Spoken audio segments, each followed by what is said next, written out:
بسم اللہ الرحمن الرحیم۔ آج کی ویڈیو میں آپ کو یہ بتاؤں گی کہ صدقات کی فضیلت اور اہمیت قرآن کی اور حدیث کی روشنی میں۔ صدقات دینے سے بلا ٹلتی ہے۔ قرآن مجید اور احادیث میں صدقہ دینے کی ترغیب اور اس کے بے شمار فوائد کا ذکر کیا گیا ہے۔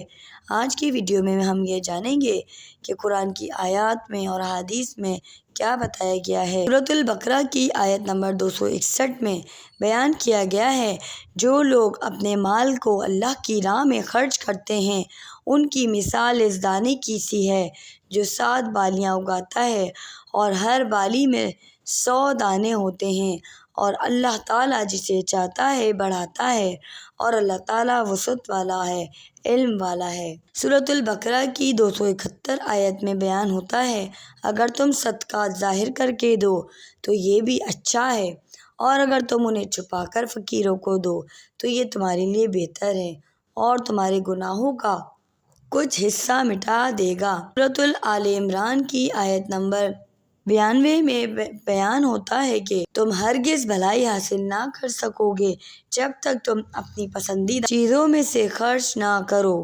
سورہ توبہ کی آیت نمبر 60 میں بیان ہوتا ہے، صدقہ تو بس ان لوگوں کا حق ہے جو حاجت مند ہیں اور جو اللہ تعالیٰ کی راہ میں پھنسے ہوئے ہیں اور جو جمع کرنے والے ہیں اور جو دلوں کو ملا لیتے ہیں۔ سورہ توبہ کی آیت نمبر 103 میں صدقے کے بارے میں بتایا گیا ہے، ان کے مالوں میں سے صدقہ لے لو تاکہ تم انہیں پاک صاف کر دو اور ان کے لیے دعا بھی کرو۔ احادیث میں بیان ہوا ہے کہ حضرت ابو ہریرہ رضی اللہ تعالیٰ عنہ سے روایت ہے کہ رسول کریم صلی اللہ علیہ وسلم نے فرمایا، صدقہ مال کو کم نہیں کرتا۔ صحیح مسلم کی حدیث ہے۔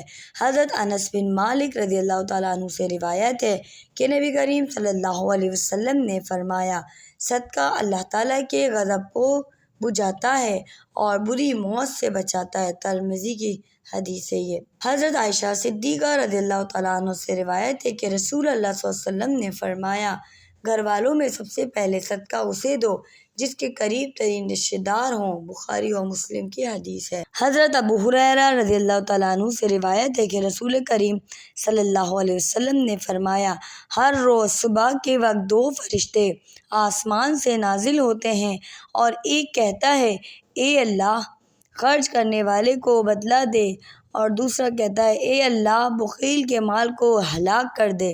صحیح بخاری کی حدیث ہے یہ۔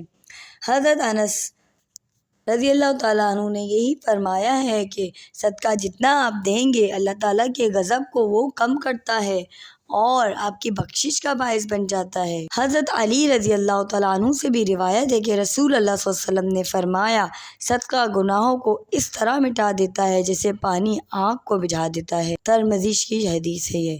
صدقہ کے فوائد۔ ناظرین کرامی، صدقہ دینے سے مال میں اضافہ ہوتا ہے اور اللہ کی طرف سے برکت ملتی ہے۔ بہت سے لوگ یہ سمجھتے ہیں کہ ہم نے صدقہ دیا تو ہمارا مال کم ہو گیا ہے، لیکن ہرگز ایسا نہیں ہے۔ صدقہ دینے سے اللہ تعالیٰ مال میں اضافہ کرتا ہے اور دگنا کر دیتا ہے اور برکت دیتا ہے۔ ہم سب بہت زیادہ گناہ گار ہیں، اس لیے اللہ تعالیٰ نے ہمیں یہ چھوٹی چھوٹی نیکیاں کرنے کا موقع عطا فرمایا ہے۔ صدقہ، خیرات، زکوٰۃ، تو اسی طرح صدقہ دینے سے گناہ معاف ہوتے ہیں اور دل کی پاکیزگی حاصل ہوتی ہے۔ صدقہ دینے سے انسان بری موت سے بچتا ہے۔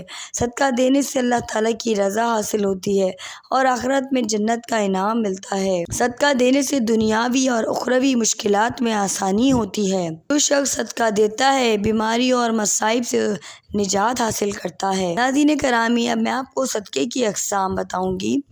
یہ وہ صدقہ ہے جس میں مالی امداد کی جاتی ہے، جیسے فقیروں کو کھانا کھلایا یا پیسے وغیرہ دینا یا ضرورت مندوں کی مدد کرنا۔ جانی صدقہ، اپنی جسمانی صلاحیتوں کو کسی کی مدد کے لیے استعمال کرنا، جیسے بیماریوں کی خدمت کرنا یا کسی کو پڑھا دینا۔ لوگوں کو علم سکھانا اور ان کی رہنمائی کرنا، یہ بھی ایک صدقہ ہے۔ علم سکھانا بھی ایک صدقہ جاریہ ہے۔ مسکراہٹ، بھائی کے سامنے مسکرانا بھی صدقہ میں شمار ہوتا ہے۔ کسی کے لیے دعا کرنا بھی ایک قسم کا صدقہ ہے۔ کسی سے اچھے سے بات کر لینا بھی انسان کے لیے صدقے کا باعث بنتی ہے۔ صدقے کے مختلف مواقع۔ جمعے کے دن صدقہ دینا کیسا ہے؟ جمعے کے دن صدقہ دینا بہت فضیلت رکھتا ہے اور یہ دن خاص طور پر اللہ تعالیٰ کا رضا کا ذریعہ بن جاتا ہے، کیونکہ جمعہ تمام دنوں کا سردار ہے۔ اس دن جتنا آپ اچھے کام کریں، نیک کام کریں، اللہ تعالیٰ آپ کو معاف کر دیتے ہیں۔ رمضان المبارک میں صدقے کی فضیلت عام دنوں میں سے کہیں زیادہ ہوتی ہے۔ دین کے موقع پر صدقہ دینا، عید کے دن صدقہ دینا فقیروں کی مدد اور دلوں کو خوشی فراہم کرنے کا بہترین ذریعہ ہے۔ اگر کسی کے پاس کپڑے نہیں بنے ہوئے تو آپ اس کے کپڑے بنوا دیں، کھانے کو نہیں ہے تو اس کے گھر میں کھانے کو کچھ پہنچا دیں، یہ بھی صدقے میں شمار ہوتا ہے۔ صدقہ دینا اسلام میں ایک اہم عبادت ہے اور اس کا اجر دنیا اور آخرت دونوں میں ملتا ہے۔ قرآن اور حدیث میں صدقے کی تاکید اور اس کے فضائل کا ذکر ہمیں اس عبادت کی اس اہمیت کا احساس دلاتا ہے کہ صدقہ دینا کتنا اہم ہے اور ضروری ہے۔ اس سے ایک تو لوگوں کی بھی مدد ہوتی ہے اور ہمارے بھی مسائل حل ہوتے ہیں۔ ناظرین کرامی، ہمارا مذہب اسلام بہت پیارا مذہب ہے جو دوسروں کی بہت خیال رکھتا ہے، غریبوں اور مسکینوں کا بہت زیادہ خیال رکھتا ہے، کسی کو کمتر نہیں سمجھتا، سب کو برابر رکھتا ہے۔ صرف اور صرف تقویٰ کی بنیاد پر اللہ تعالیٰ کے نزدیک جانے کا موقع ملتا ہے۔ امید ہے آپ کو آج کی ویڈیو اچھی لگی ہوگی۔ پلیز آپ لوگ بھی صدقہ اور خیرات زیادہ سے زیادہ کیا کریں۔